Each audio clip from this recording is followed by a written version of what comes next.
আসসালামু আলাইকুম ওয়া রাহমাতুল্লাহ।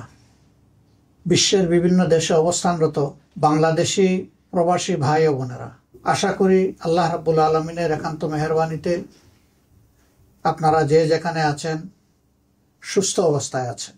আমি বাংলাদেশ জামাত ইসলামীর পক্ষ থেকে এবং আমার নিজের তরফ থেকে আপনাদের সকলের শারীরিক মানসিক সুস্থতা কামনা করছি এবং দোয়া করছি আল্লাহ তাআলা যে যেখানে আছেন সেখানে যেন সবাইকে নিরাপদে সম্মানের সাথেই রাখেন। বাংলাদেশ আমাদের প্রিয় জন্মভূমি।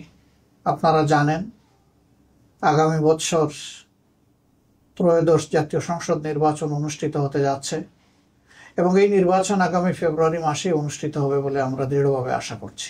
এই নির্বাচনে প্রবাসী ভাই ও বোনেরা যাতে তাদের ভোটের অধিকার প্রয়োগ করতে পারেন, এই জন্যে পরিবর্তিত পরিস্থিতিতে গত বছরের 5 আগস্টের পর থেকে দাবি আমরা অত্যন্ত জোরালোভাবে জানিয়ে আসছিলাম। আনন্দের বিষয়ে দাবি ইতিমধ্যে গৃহীত হয়েছে এবং ইতিমধ্যে প্রবাসে অবস্থানরত বাংলাদেশি ভাই বোনদের ভোটার রেজিস্ট্রেশনের কাজও চলমান রয়েছে। তার পাশাপাশি যারা একান্ত এই সময়টা দেশে আসতে পারবেন না, তারা যাতে তাদের ভোটটা নিশ্চিত হয় সেই জন্য এই প্রথমবারের মতো অনলাইনে অ্যাপসে ভোট দেওয়ার উদ্যোগ নেওয়া হয়েছে। কাজেই যারা আসতে পারবেন না তাদের দুটি রেজিস্ট্রেশন লাগছে, একটি ভোটার হওয়ার জন্য আর একটা ভোট দেওয়ার জন্য প্রবাসে অবস্থান করে। আর যারা দেশে আসতে পারবেন সেটা মোস্ট ওয়েলকাম, কারণ আপনারা বাংলাদেশের অর্থনীতির চাকাকে চালু রেখেছেন। আমাদের অর্থনীতিতে বৈদেশিক মুদ্রা আসে, 1 নম্বর খাত হচ্ছে আমাদের গার্মেন্টস, 2 নম্বর খাত হচ্ছে আমাদের প্রবাসী ভাই বোনদের রিমিটেন্স। কিন্তু গার্মেন্টের যে খাতে আসে সেই টাকাটা গার্মেন্টের খাতেই খরচ হয়ে যায়। আপনাদের টাকাটাই মূলত রাষ্ট্রের কাজে বেশিরভাগ ব্যবহৃত হয়। আপনি জানেন না অথবা জানেন যে আপনাদের এই কষ্টের অর্জিত অর্থ যা দেশের জন্য, পরিবারের জন্য আপনারা পাঠাচ্ছেন, সরকারি অব্যবস্থাপনা, দুর্নীতি, লুটপাট ইত্যাদির কারণে এই টাকার প্রপার সদ্ব্যবহার হয় না। আবার সেই জায়গায় আপনারা কোনো আওয়াজও সেভাবে তোলার সুযোগও দিতে পাননি।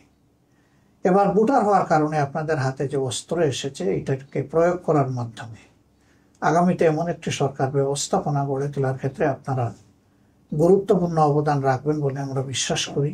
আপনাদের আস্থা এবং বিবেচনা অনুযায়ী যেই দল কিংবা পক্ষ সরকার পরিচালনার দায়িত্বে পেলে জনগণের সম্পদের মালিক না হয়ে জনগণের সম্পদের পাহারাদার হবে এবং জনগণের সেবক হবে, সেই দলটার হাতেই আগামী দিনের চাবি দেশ পরিচালনার উঠুক, সেটা আমরা সকলে প্রত্যাশা করি, কামনা করি।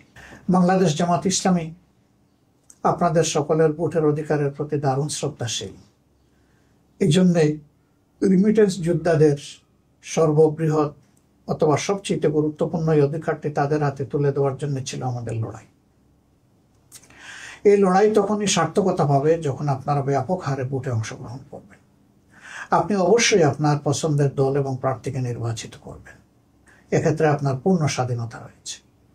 আমরা আশা করব অতীতের অভিজ্ঞতা, চলমান অবস্থা সামনে রেখে ভবিষ্যতে কার হাতে দেশের দায়িত্ব তুলে দিলে আপনাদের আশা আকাঙ্ক্ষার প্রতিফলন হবে, দেশে থাকা আপনাদের আপনজন প্রিয়জন স্বস্তি পাবে, একটি দুর্নীতিমুক্ত, চাঁদাবাজ মুক্ত, দখলদার মুক্ত, মানবিক একটি সমাজ প্রতিষ্ঠিত হবে। বৈষম্যহীন সেই মানবিক সমাজ প্রতিষ্ঠার লড়াই আমরা চালিয়ে যাচ্ছি।